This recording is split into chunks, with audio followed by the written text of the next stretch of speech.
Hujambo na karibu mtazamaji katika kipindi Siasa za Kanda, kipindi ambacho siku zote kinaangazia masuala ambayo yanajitokeza katika sehemu ya Afrika Mashariki na sehemu ya Afrika kwa jumla. Ni masuala nyeti ambayo yanaibua maswali mengi na wananchi katika mataifa haya wangetaka kujua majibu. Wakati huu tutazungumzia swala la ugaidi ambalo limeonekana pia ni tatizo katika hizi nchi za Afrika Mashariki, Somalia ikiwa mojawapo ya nchi ambazo zimewahi kuathirika, na hivi majuzi zaidi ya watu 250 ama karibu 300 walifariki kutokana na shambulizi lililofanyika kule Mogadishu, mji mkuu wa Somalia. Nchini Kenya kumewahi kuwa na mashambulizi ya mara kadhaa, na hali kadhalika kulitokea na tukio ambalo si la kawaida nchini Tanzania ambako wanafunzi 5 walifariki katika maeneo yale ya Kagera karibu na mpaka wa Tanzania na Burundi. Leo katika studio za hapa Nairobi tunaye Bwana Abdullahi Mohamed ambaye ni mchambuzi wa masuala haya. Karibu sana. Asante Nabiswa. Hali kadhalika tunaye George Msamali. George Msamali ni mtaalamu wa masuala ya usalama. Na vile vile huko Uganda tutakuwa na Ali Mtasa ambaye ni mwanahabari wa siku nyingi, atatuambia hali ilivyo nchini Uganda. Namuona yuko karibu kabisa, amejitayarisha, amejaajaa kama pishi la pilau. Karibu sana Bwana Mtasa. Asante sana. Naam. Sasa kabla ya kuanza mjadala huu tumsikie aliyekuwa rais wa Tanzania ama rais mstaafu wa Tanzania Jakaya Mrisho Kikwete ambaye alikuwa Kenya wakati moja kabla ya kumaliza kipindi chake cha uongozi kwa maana ya mwaka 2015. Akahutubia bunge la Kenya na akasema yake kuhusiana na namna Tanzania inavyofanya kazi na Kenya kuhusiana na hili swala nyeti la ugaidi ambalo tunalijadili hii leo kwa kina na tathmini. Kila wakati kukitokea tukio la ugaidi, watu wanauawa, watu wanaumia, wanampigia simu rais, nampa pole. Lakini sisi vyombo vyetu vya ulinzi na usalama, intelligence services zetu na police force zetu mbili zina ushirikiano wa karibu.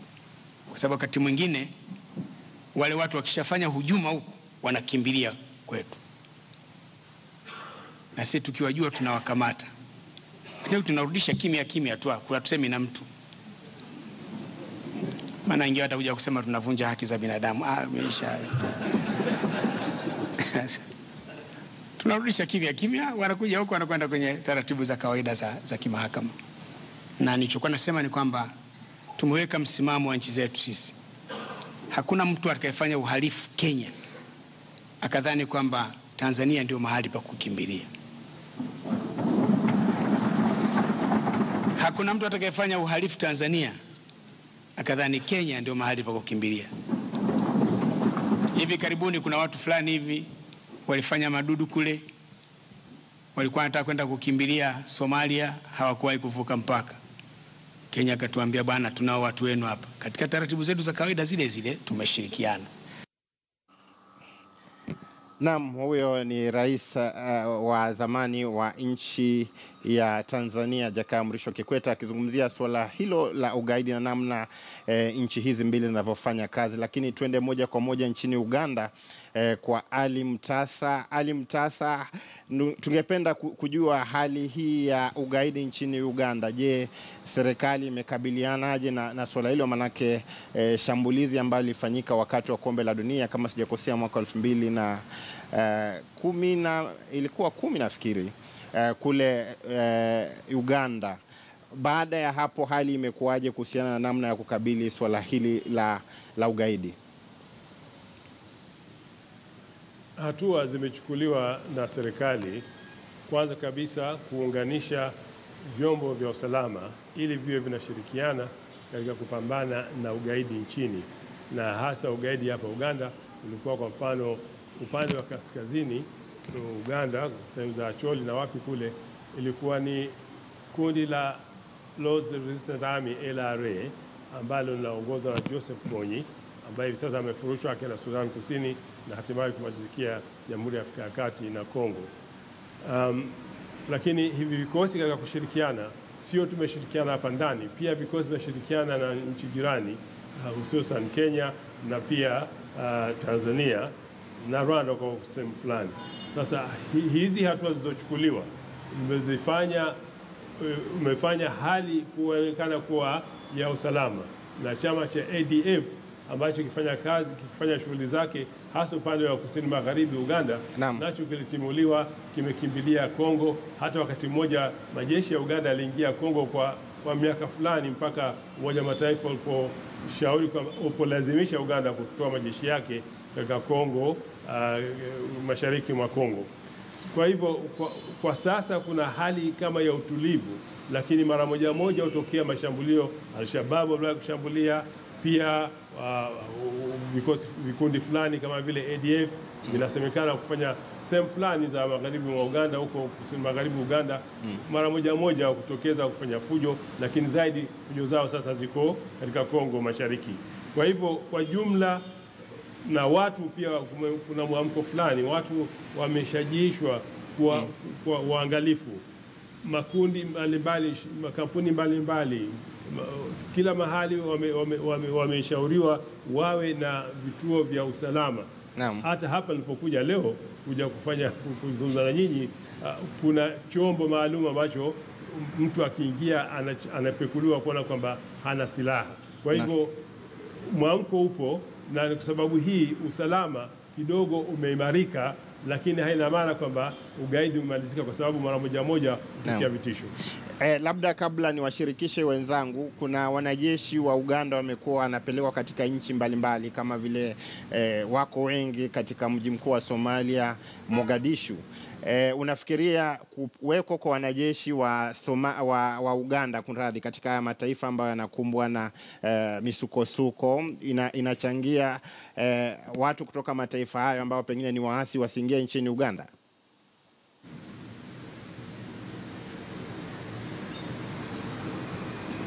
Unauliza mimi? Naam. Katika kuuliza Bwana Mtasa, kuna hili swala la umetaja hapo awali kwamba kuna wanajeshi wamekuwa kwenda katika nchi tofauti. Je, hawa wanajeshi wanapokwenda kwa nchi tofauti kama vile Somalia, ni mojawapo ya mbinu ya kuzuia pengine watu kama ni waasi kutoka katika mataifa hayo kuingia nchini Uganda? Sababu mojawapo, Uganda kwa mfano imepeleka wanajeshi Somalia, mbali kwamba Wasomali wenyewe waliomba Uganda isaidie pamoja na Muungano wa Afrika na pia Umoja wa Mataifa, lakini zaidi shida kubwa ilikuwa kusambaa kwa silaha katika eneo la Afrika Mashariki, na ilikuwa silaha watu wakitumia Somalia kupesha silaha zikaingia Kenya, zikaingia Uganda, na hata wale magaidi wenyewe, hasa wale wanaosemekana sana ni Al-Shabaab, wakipitia njia hiyo. Na Uganda kupeleka majeshi yake kwa mfano Somalia kumesaidia kwa sehemu fulani kupunguza miminiko, lakini haukuchazuia ugaidi yani kumalizika. Hiyo haijawezekana kwa sababu tunajua vizuri mambo yanaendelea Somalia, na pia mbinu za hao magaidi pia zimebadilika. Si kwamba wao wanakuja watatembeza malori siku hizi ni rahisi kuzuiwa, kupekuliwa. Kwa hivyo haya ni mambo ambayo yamegeuza pia mwenendo wa magaidi wenyewe, jinsi wanavyofanya shughuli zao katika nchi zetu. Na isitoshe kuna msaada kutoka nchi kubwa kama vile Marekani na nchi za Ulaya, Muungano wa Ulaya, kusaidia Uganda na hata nchi jirani kupambana na vitendo vya kigaidi. Kwa hivyo haya ni mambo ambayo yamekuja pamoja, yameshikana na imesaidia kwamba mwamko wa watu, mtu akiona kitu kidogo barabarani ambacho si cha kawaida anaita polisi. Kwa hivyo inakuwa mara moja kitu kama hicho, ikiwa ni kitu cha mlipuko, kinaweza kudhibitiwa na usalama ukapatikana. Lakini muhimu zaidi ni kwamba kuna mwamko miongoni mwa watu. Muhimu zaidi ni kwamba vikosi vya usalama vinashirikiana ndani ya nchi na nje ya nchi, na haya yote yanachangia kusaidia kuzuia ugaidi. Lakini haujamalizika, kwa sababu haujamalizika inatokana na sababu za ugaidi. Kwa nini ugaidi upo? Mpaka swala hili litapotatuliwa, ugaidi hawezi kumalizika. Naam, tutarudi kwako baadaye. Tulianza na mgeni ili isionekane kwamba tumemtenga. Kwa hivyo karibuni Bwana Abdullahi na Bwana Msamali. Bwana Abdullahi, wewe unaangalia ili swala la ugaidi katika kanda hii ni kubwa kiasi gani? Ugaidi upo, asante Paul na Biswa, ni kwamba ugaidi upo lakini hauna ule uzito uliokuwa nao hapo kitambo. Kwa sababu hasa ule ugaidi ambao ulikuwa nakabili nchi ya Kenya ulikuwa unatokea upande wa Somalia. Naam. Haukuwa kitu ambacho kimezaliwa hapa nchini. Naam. Au hata kama kilikuwa kimezaliwa hapa nchini, kulikuwa na Wakenya kutoka sehemu mbalimbali, lakini walishawishika kutokana na hoja zilizotoka kule Somalia inavyojulikana. Kwa hiyo uzito umepungua, sio kama vile ulivyokuwa hapo kitambo. Na kuna sababu kadha wa kadha. Kwanza ni kwamba vikosi vya usalama katika nchi ya Kenya vimeweza kupata ujuzi zaidi kuhusu ugaidi, na kama mikakati iliyochukuliwa na serikali ya Kenya, ikiwepo mojawapo ni kwamba kwa mfano katika mkoa wa Kaskazini Mashariki sasa maafisa wote wa upelelezi wengi wao ni wa Somali. Kwa hivyo wanaelewa lugha na nini. Na pia kiongozi tuseme hivi kwamba mkuu wa mkoa kwa upande wa serikali, sio governor, pia ni mtu kutoka katika eneo hilo. Kwa hiyo ameweza kuweza kuwashirikisha na wale wa Somali wengine ambao wanafanya kazi katika idara za utawala kama machifu na watu kama hao, ili kuweza kupata habari halisi. Na pia kwa upande mwingine, kama unavyoelewa, ni kwamba majeshi ya Kenya kwa sasa yako katika sehemu za mipaka, hasa mji wa Kismayu ambapo wao ndio wanadhibiti mambo. Kwa hiyo nadhani haya mambo yote yameweza kuchangia, na kama Ali Mtasa alivyosema akiwa pale Uganda, huyo mwenzangu wa zamani ambaye tulifanya naye kazi London, ni kwamba hata nyumbani kwake London nimeshakutembelea. Ni kwamba yeye kama alivyoeleza Ali Mtasa, ni kwamba kuna mchango wa kimataifa pia. Kumbuka kwamba mchango wa kimataifa, kuna mwamko uliotokea kwanza kama alivyoeleza kwamba watu hawakaa tu sasa kama ilivyokuwa hapo kitambo. Sasa watu wameamka, na unakuta hata magari, jana tu nilikuwa nikielezwa kuhusu magari yakitoka katika sehemu fulani hapa yanapoenda ya magharibi, yanapitia pale Central Police Station, yanapekuliwa haya magari ya abiria yale madogo. Kwa hiyo kuna kuna juhudi nyingi ambazo zimefanyika kwamba watu sasa wako macho na wanapata pia msaada wa kimataifa, kwa sababu kama unavyoelewa kwamba ugaidi na shughuli za mihadarati madawa, narcotics na drugs, hii ni tatizo la kimataifa na linakabiliwa kimataifa, na sio kwamba eti ni Wakenya peke yao ambao wanafanya kazi hiyo. Wa Marekani wamo ndani humo, wanashirikiana na vile vile wanashirikiana na vyombo vya upelelezi vya Umoja wa Ulaya, Uingereza na nchi kadhaa husika. Naam. Bwana Msamali amesema kwamba kuna juhudi na mabadiliko makubwa ya kukabili swala hili la ugaidi. Manake Kenya, nakumbuka, ilipiliwa mara ya kwanza mwaka 1998, yani kwa kiasi kikubwa, na hilo shambulizi lilikwenda mpaka Dar es Salaam, Tanzania. Unafikiria katika zile hatua za vikosi vya usalama, na wewe ulikuwa afisa wa polisi, unajua mambo haya, je, tumepiga hatua ama bado kuna kazi ya ziada? Paul, kwangu mimi nakubaliana na mwenzangu hapa Abdullahi ya kwamba ugaidi kidogo umepunguka, si kama vile mwanzo. Na tukiangalia visa vya ugaidi hasa katika kanda hii yetu ya Afrika Mashariki, ni kwamba hapo awali vitendo vya ugaidi ambavyo vilikuwa vinatendeka katika kanda hii havikuwa vinawalenga wa Kenya. Vilikuwa vinalenga dola fulani ambazo zilikuwa Kenya na nchi za Afrika Mashariki zilikuwa inasemekana wanashirikiana, ni washiriki wao. Na tutoe mfano lile shambulizi la ubalozi wa Marekani hapa Nairobi, shambulizi la ubalozi wa Marekani kule Tanzania. Wale washambulizi ambao walikuwa ni Al-Qaeda walikuwa wanalenga wa Marekani. Lakini baada ya wale wanamgambo wa Al-Shabaab kujitokeza, basi mambo yakabadilika. Ikawa sasa haya mashambulizi ambayo tunashuhudia Afrika Mashariki, hasa lile shambulizi la 2010 kule Uganda, liliwalenga Waganda wenyewe. Na lile alafu mashambulizi ambayo pia tumeyashuhudia hapa Nairobi yanawalenga Wakenya. Manake sasa hiki ni kikundi ambacho moja kwa moja kinakabiliana na serikali ya haya mataifa. Na pia kule Tanga, Tanzania, pia kulikuwa na shambulizi moja ambalo lilitokea kule. Hawa ni wale wanamgambo wa Al-Shabaab, na moja kwa moja walikuwa wanalenga haya mataifa, katika mataifa ambayo ni Kenya, Uganda na Tanzania, na pia Burundi pia na Rwanda.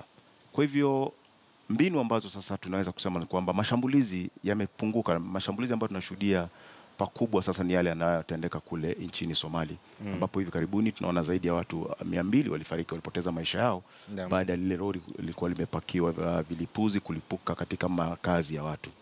Na tukiingia katika taifa la Kenya, unapata kwamba pia mashambulizi katika miji hatuyashuhudii kama vile hapo awali. Mashambulizi ambayo tunashuhudia sasa tunayapata ni kule Mandera. Hivi juzi kulikuwa kuna shambulizi ambalo lilijaribu lakini likatibuka, manake hawa wanamgambo sasa hawalengi raia tena, bali mbinu wamebadilisha, ni wanalenga vikosi vya usalama. Na mashambulizi bado tunayashuhudia kule Lamu. Kwa hivyo hatuwezi sema kwamba tumeweza kukabiliana na ugaidi kwa kabisa, manake hili ni tatizo la kiulimwengu na ni mchakato. Kwa hivyo ni tuangazie, tuseme kwamba ni mbinu tu ambayo sasa hawa wanamgambo wamebadilisha, na mbinu zimebadilika, manake pia vitengo vya usalama vimeweza kuimarika. Tunasema ya kwamba tunaona polisi kila mahali, wananchi wenyewe katika mataifa haya wameshirikishwa. Kuna mwamko fulani ambao umeonekana, na inakuwa ni kwamba watu wako macho zaidi na wanaweza kupeana habari kwa vitengo vya usalama. Kwa hivyo nafikiri ni mbinu tu, na tukiangazia saa kule Marekani, unaona mbinu ambayo inatumika sasa ni mbinu rahisi ambayo ni hatari. Manake hawatumii vilipuzi tena, bali ni kuagiza magari, wanachukua lori, wanaenda wanaipeleka mahali watu wako kwa wingi na kugonga pale. Kwa hivyo hili ni jambo ambalo tusiseme tumeshinda vita, bali tuwe macho zaidi. Naam. Asante sana. Tunaendelea na swala hili, lakini tunaye Bwana Lago, Kasisi Lago kutoka maeneo ya Mombasa. Kasisi Lago, sijui kama unanipata? Nakupata vizuri sana Nabiswa. Karibu sana Bwana Lago. Moja ya sababu ambazo nimekushirikisha ni kwamba umefanya utafiti mkubwa kuhusiana na hili swala la itikadi kali, na ni jambo ambalo limekuwa pia linahusishwa na masuala ya ugaidi, kwa maana kwamba watu wanajilipua katika sehemu mbalimbali, mataifa ya Kiarabu na kadhalika. Nini kwa maoni yako, kulingana na utafiti ambao umefanya, kwamba mtu anaamua kujilipua katika sehemu mbalimbali za dunia? Asante sana Bwana Nabiswa. Tuseme kwamba kujilipua ni mojawapo wa silaha za kivita, hasa zinapotumika na wanyonge. Hata juzi katika mwaka 2010 pale Tunisia tulimuona kijana mmoja Mohamed Bouaziz alijilipua kwa sababu anajaribu kuwasilisha ujumbe kwamba wamechoshwa na ugandamizi au serikali ya kimabavu ya Tunisia. Kwa hivyo tuseme kujiondoa uhai kwa njia hiyo ni njia moja ya kuwasilisha ujumbe kwa kimataifa kwa wanyonge wanaotetea haki zao. Na kuna hili swala la ugaidi na dini. Je, tunaweza kutofautisha vipi ugaidi na dini? Kwa sababu watu wakati mwingine wanapopatikana na swala hili wanasema dini yetu inalengwa na kadhalika. Kuna vile tunaweza kutofautisha dini na ugaidi? Tunaweza kutofautisha kwa sababu vita vya kidini ni vita ambavyo uhalali wake unatokana na tofauti za kidini. Naam.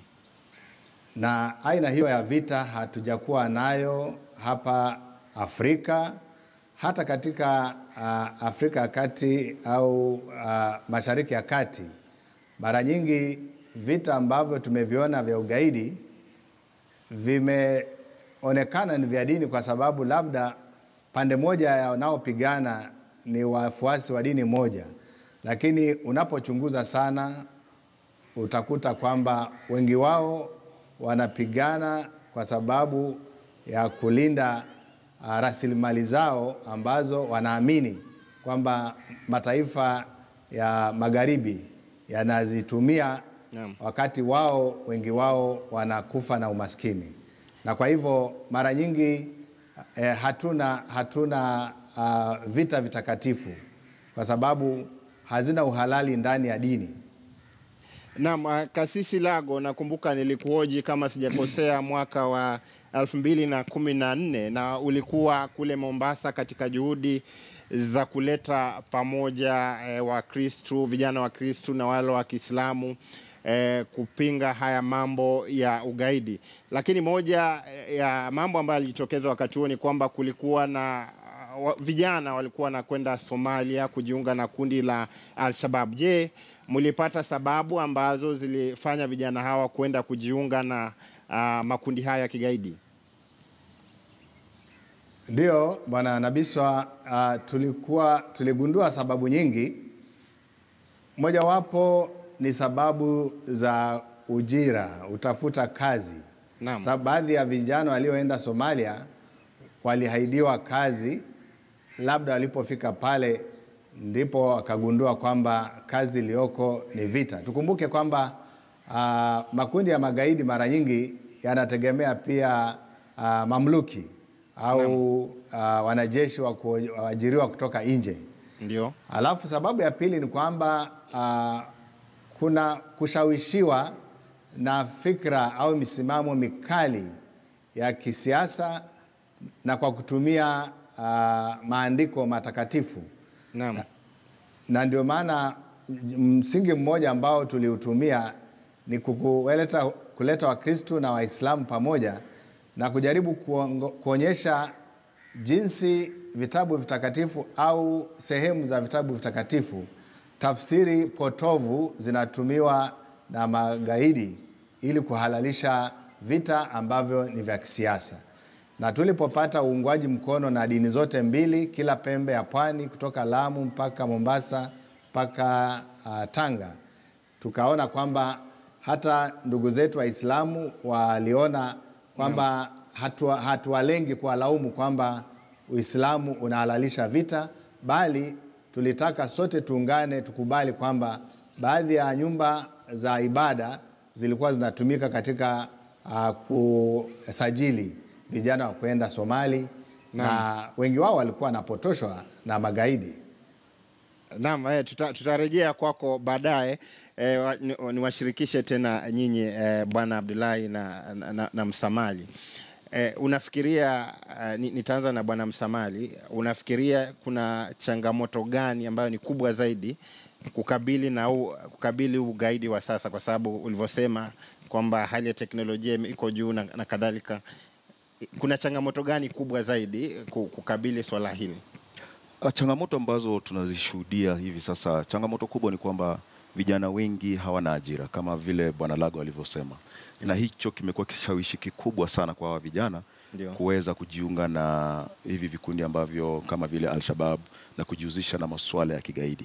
Kwa hivyo ni vema serikali zikatambue hili tatizo na ziweze kuja na mbinu ya kuweza kuwapatia vijana ajira ili wasiwe na ari ya kwenda kujiunga na hivi vikundi. Na pia unapata kwamba zile sera za itikadi kali ambazo tumezishuhudia hasa mwambao wa pwani wa Kenya na pia sehemu kadhaa katika zile sehemu ambazo zinapakana na nchi ya Somali. Nafikiri kuna yale mafunzo ya itikadi kali ambayo inapewa hawa vijana. Hiyo ni changamoto ambayo pia inafaa ishughulikiwe, manake wengi wa vijana ambao tumewapata, umesikia Bwana Lago akisema walikuwa wanaenda katika zile sehemu za dini za maombi na huko wanaweza pewa zile itikadi kali, mafunzo ya itikadi kali ambapo zinawafanya hawa vijana kuwa wanaweza kujihusisha na masuala ya kigaidi. Na pia ni lazima pia tuwe na mwamko kwa wananchi waweze kuelezwa na kwamba kuna tatizo la kigaidi, na tunasema kwamba vile Abdullahi alivyosema kwamba hili si tatizo ambalo tunalishuhudia hapa Kenya peke yake. Maanake mashambulizi sasa tumeyashuhudia kule Ujerumani Berlin, tumeyashuhudia kule Ufaransa, tumeyashuhudia kule Ubelgiji. Hili ni tatizo la dunia nzima ambapo ni lazima dola zote zije kwa pamoja na ziweze kutafuta mbinu mwafaka ya kuweza kukabiliana na hili tatizo jinsi linavyotokezea. Maana kikumbuka nimesema kwamba mbinu zinabadilika. Miaka ya 70 mbinu ambayo ilikuwa inatumika ilikuwa ni utekaji nyara wa ndege. Wakati waliona kwamba viwanja vya kimataifa sasa vya ndege vimekuwa ni vigumu, wakatafuta mbinu nyingine. Ikawa sasa ni mbinu za wale magaidi wa kujitolea muhanga, wanabeba vile vilipuzi. Tumeshuhudia swala kama hili kule Nigeria kwa wingi sana. Hapa Kenya tujaona jambo kama hilo likitokea, lakini hiyo ni mbinu ambayo pia inatumika na hawa magaidi. Na sasa wamepata mbinu ambayo ni rahisi zaidi. Kwa hivyo inakuwa ni vigumu kila wakati sisi wa dakika 2 nyuma. Na ni vema vitengo vyetu vya kijasusi viwe mbioni hivi sasa na kuwahusisha wananchi kwa umma kwa wingi, manake sisi ndio tunaoishi na hawa vijana na sisi ndio tunaishi na hawa magaidi. Kwa hivyo ni mbinu lazima pia tubadilike.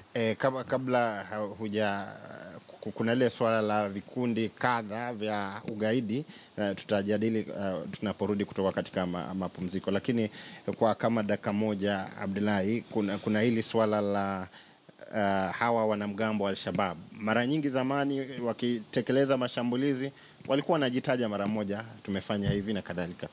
Na juzi haya mashambulizi yanatokea, hawasemi ni hao, na yametokea Somalia ambako tunajua ni ngome yao. Je, hii ni tofauti gani? Nini kinafanya saizi hawasemi kama ni hao? Kwanza ningetaka kutoa heko kwa maswali yako mazuri, na vile vile kwa wenzangu Bishop Lago na mwenzangu Msamali, ni kwamba wanaelewa haya mambo. Na huyo Bishop Lago anaelewa haya mambo vizuri sana kwa juhudi zake, na amefanya kazi nzuri. Ni swali zuri. Sababu ni kwamba kuna nadharia kadha wa kadha, lakini nadharia ambayo inasadikika ni kwamba hawa jamaa hawakutaka hilo mlipuko utokee mahali hapo. Walikuwa nalenga mahali ambapo kuna kituo cha serikali ya majeshi ya kigeni. Lakini karipuka katika Main Street, mahali ambapo kuna raia wa kawaida. Wao pia walistuka, wakaona la, tumeua raia, kina mama, watoto, wazee, watu wa kawaida ambao hawahusiki na mambo ya serikali. Kwa hiyo wakaona haya, na walistuka wenyewe pia. Wakaona haya, mlipuko huu, walienda wakaua raia wa kawaida. Na repercussion yake ni kwamba nchi ya Somalia nzima ikasema la, hawa jamaa hata wanaua kina mama, wazee, wanaua watoto wadogo. Na watu waliokufa pale ni zaidi, mpaka sasa wanaojulikana ni zaidi ya 360. Na kumbuka kwamba kuna zaidi ya 600 ambao wamejeruhiwa. Nitakukatiza kidogo alafu tuende kwa mapumziko kidogo, alafu tarejea. Tunaye Ali Mtasa ambaye yuko Uganda, tunaye Kasisi Wilbert Lago ambaye yuko katika maeneo ya Chuda kule Mombasa. Hali kadhalika tunaye George Msamali, mchambuzi wa masuala ya usalama ambaye yuko hapa studio, na Bwana Mohamed Abdullahi ambaye anaelewa mambo hayo vile vile kwa kina na tathmini.